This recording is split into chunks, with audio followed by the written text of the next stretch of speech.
Saya dapat Dr. Sri nak buat komen pasal Sandra. Substantial evidence.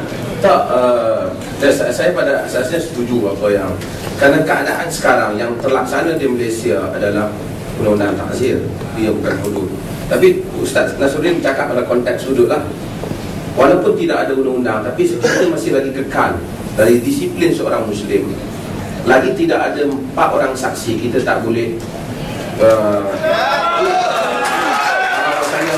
orang itu telah benar-benar melakukan zina.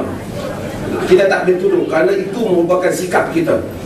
Adapun di sudut pelaksanaan undang-undang, undang-undang berlaku beberapa perkara. Saya ingat supaya ada beberapa, saya lepas sebut, jika sekiranya gambar itu digunakan atas tuduhan khalwat umpamanya, maka dia tak perlu 4 orang saksi lah, dia bukan zina. Itu saja mungkin, dan bolehlah digunakan proses video dan seumpamanya, tapi tetap tidak boleh tuduh zina. Hanya boleh ada seorang lelaki berada dengan seorang perempuan dalam sebuah bilik, dia tak perlukan 4 orang saksi kerana dia tak tuduh zina. Itu tuduhan macam pegawai kita pergi tangkap khalwat je. Itu tuduhan khalwat. Tapi saya nak sebut tentang masalah ini. Apa keperluan kita nak belanjakan duit negara untuk nak buktikan satu orang ni tidur dengan perempuan ataupun tidak? Itu satu perkara yang kita mesti ada 2 jenis jenayah yang mesti kita bezakan. Satu jenayah yang selalu saya sebut, jenayah yang membabitkan isu peribadi orang. Dia minum arak, dia ada hubungan seks dengan perempuan. Jenayah yang seperti ini semampu mungkin agama berusaha menutupnya. Sebab itu banyak hadis-hadis Nabi, apabila orang datang kepada Nabi, Nabi tak mau ambil kes ni. Sebab tu bila Nabi diam, sehingga orang kata, Umar kata, qad satarakallah law satarta nafsak, dalam hadis Muslim, Allah telah tutup aibmu, kenapa engkau tak tutup, tak payahlah bawa kes itu. Ini berbeza. Tapi jenayah yang perlu kita beri perhatian ialah jenayah yang membabitkan, yang menggugat keselamatan awam, seperti rompak, seperti merogol, mencuri, seperti juga rasuah, mengambil duit rakyat dan seumpamanya yang membabitkan keselamatan awam. Ini perlu kita fokus. Kita bimbang. Saya tahu kalau sekiranya orang tu terlibat, kita hati kita tak gembira dengan dia mungkin, tapi tak payahlah benda ni dijadikan isu negara. Ada faedahnya pun. Doktor, bagaimana kalau yang, contohlah saya cuba nak fahami pemikiran orang yang mungkin beria. Dia kata yang terlibat itu bakal jadi Perdana Menteri. Ya. Apa kata? Kasih dia menyambung sekarang. Kita ada dua keadaan. Bakal menyambung negara. Kita ada 2 keadaan yang berbeza. Pertama, dari segi sebagai seorang Muslim, kita tidak dibenarkan oleh agama tajassus, iaitu pergi mengintip aib peribadi orang. Jika kita izinkan perbuatan ini, maka bererti mungkin orang akan pasang video di bilik tidur kita juga, untuk pastikan kita tidur dengan bini kita ataupun bini orang. Nanti semua orang akan kena. Bila kita tanya, pasal apa awak rakam saya tidur dengan isteri saya? Takut awak tidur dengan isteri orang. Nanti semua ahli politik akan jadi mangsa. Apa kenapa awak rakam video dia? Nak pastikan kerana dia nak jadi pemimpin supaya dia benar-benar tidur dengan isteri dia. Apa jadi pada negara kalau hal itu dibenarkan? Maka kita mesti hentikan perbuatan ini. Tetapi ini perkara asas yang mesti kerajaan ambil tindakan kepada orang yang buat perkara ini.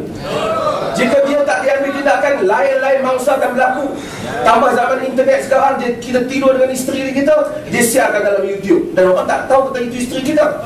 Orang tanya dia, pasal apa awak ambil gambar isteri saya? Kenapa awak ambil gambar saya? Saya tahu awak bakal pemimpin negara, saya nak pastikan. Macam mana hal itu jangan berlaku? Dan kedua, keadaan yang kedua, si jahat ni telah buat kerja ni, kita tetap tak reda, dia ambil tindakan. Saya buat satu contoh yang lain lah. Kita tak boleh ambil gambar orang lain, tapi ada orang ambil gambar satu orang lelaki, Lelaki itu buat benda tak baik dan dia meminang anak kita. Bila dia meminang anak kita, anak perempuan kita, orang kata dia ni ada cerita tak bagus tentang dia, ada orang ambil. Kita kata perbuatan mengambil gambar itu haram. Tetapi apabila gambar itu telah sampai kepada saya, sebagai seorang bapa saya dan sebagai seorang Muslim, saya tak tuduh dia kerana tak ada bukti. Tapi dia, saya telah ragu dengan dia. Sebagai seorang bapa, saya tak akan kahwinkan anak saya dengan dia. Itu adalah hak yang kedua. Itu hak perlu, itu sumpah mahkamah. Tapi alangkah baiknya, bukan wajib untuk dia, sama sekali tidak wajib, tapi alangkah baiknya dia menyatakan wallahi saya tidak buat. Di dalam ceramah dia, bukan kerana isu mahkamah, tapi sekurang-kurangnya nak membuang persepsi salah orang. Saya sebenarnya sengaja malah nak bincang benda macam itu. Kita bersama bakal pemimpin-pemimpin di masa depan. Kita nak dengar idealism mereka, bagaimana nak memandu negara ke depan. Tapi kalau kita duk bincang benda macam ni tak selesai, yang kita deal pun dengan orang dah hampir tamat usianya, saya rasa tidak bawa negara ke mana-mana. Jadi saya minta maaf lah kerana terpaksa bincang ini yang saya rasa tak membuahkan hasil. Tapi kita pengusi, kita tetap kekal meminta kerajaan menghentikan isu ini dimainkan, terutama dalam tempat tertentu, dan mainkan dalam media, kerana kerajaan telah membazirkan masa rakyat dan telah membazirkan keperluan rakyat dan isu-isu yang berikutnya.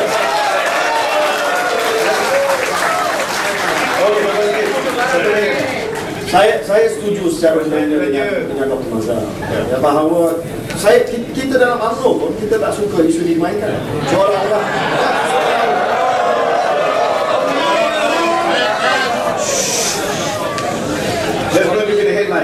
seolah-olah konspirasi UMNO dan sebagainya, ya? Dan saya setuju bahawa kalau kita ikut dari segi aulawiyat, dari segi priority, kepentingan keutamaan negara, benda lain jauh lebih penting. Tetapi contohnya apa benda yang penting? Debat, ya, debat. Tapi masalah di dalam politik pada hari ini, perkara ini sudah menjadi tumpuan umum, ya. Sudah menjadi tumpuan umum, dan apabila kita nak cari kebenaran, perlu kepada tindakan. Apa yang Ustaz Asri kata, memang ini Dr. Asri kata betul, bahawa mengintip itu dosa. Tetapi jangan kerana itu dosa, kalau kita dah tahu bila dah intip dia buat salah, jangan sebab itu dosa kita nak intai dosa, intip dosa, kita halalkan apa yang berlaku. Itu salah.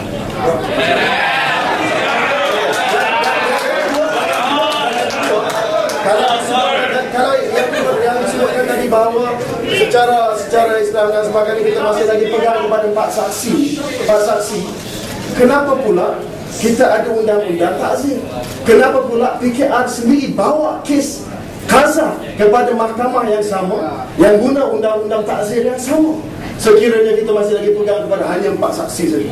Kalau tidak, PKR tak akan bawa kes Gaza tersebut kepada mahkamah yang menggunakan undang-undang takzir. Okey, kita bagi last pada Ustaz Nasruddin, kita nak tutup kita dengan soalan lain. Okey. Saya rasa ada sedikit kekeliruan dalam kita membezakan antara isu hudud dengan takzir.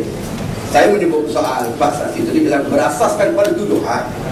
Tuduhan dilemparkan kepada Datuk Seri Anwar Ibrahim adalah tuduhan zina. Apabila tuduhan zina, dia mesti pergi kepada membawa 4 saksi. Adapun soal membawa mereka yang menyebarkan berita yang salah itu sebagai qazaf untuk dibawa ke mahkamah, itu satu aspek yang lain. Yang saya membahaskan soal sesiapa yang mengemukakan tuduhan boleh mengemukakan tuduhan, tapi datangkan 4 saksi. Dia undang-undang yang sama.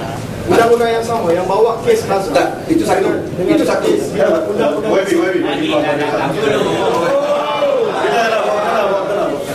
Baik, itu satu aspek undang-undang. Disiplin dulu. Disiplin kita nak membuat tuduhan. Itu yang penting. Disiplin untuk membuat tuduhan. Jadi apabila gagal untuk membuat tuduhan mengikut disiplin di negara agama, baru kita buat pilihan apa yang ada undang-undang di hadapan kita sekarang. Baik, sekarang ni rakan-rakan daripada keadilan, dia bawa kes qazaf. Dia bawa kes qazaf kerana itu ruang yang ada pada dia. Itu ruang yang ada pada untuk membuat pembelaan kepada mangsa yang dituduh, supaya mereka yang menuduh, yang gagal membawa saksi, diambil tindakan qazaf. Tetapi mereka yang membuat tuduhan bahawa itu adalah zina, still dia kena kemukakan 4 saksi. Dia tak boleh abaikan yang itu. Itu dia. Okey, jadi kita berhenti sendiri. Cuma biasa kita boleh simpulkan bab isu fitnah ni, semua setuju apa yang media lakukan tak betul. Okey. Dan kita setuju tak ada orang nak halalkan perbuatan tersebut walau siapa pun pelakunya. Dan juga kita juga boleh setuju untuk bezakan antara jenayah dengan hukuman. Kita bincang 4 saksi tadi, jenayah zina adalah jenayah hudud. Hukuman hudud isu lain. Okey, jadi kita boleh bersetuju. Dan juga kita setuju hudud tak ada kat Malaysia lah. Setuju? Dan kita perlu laksanakan hudud.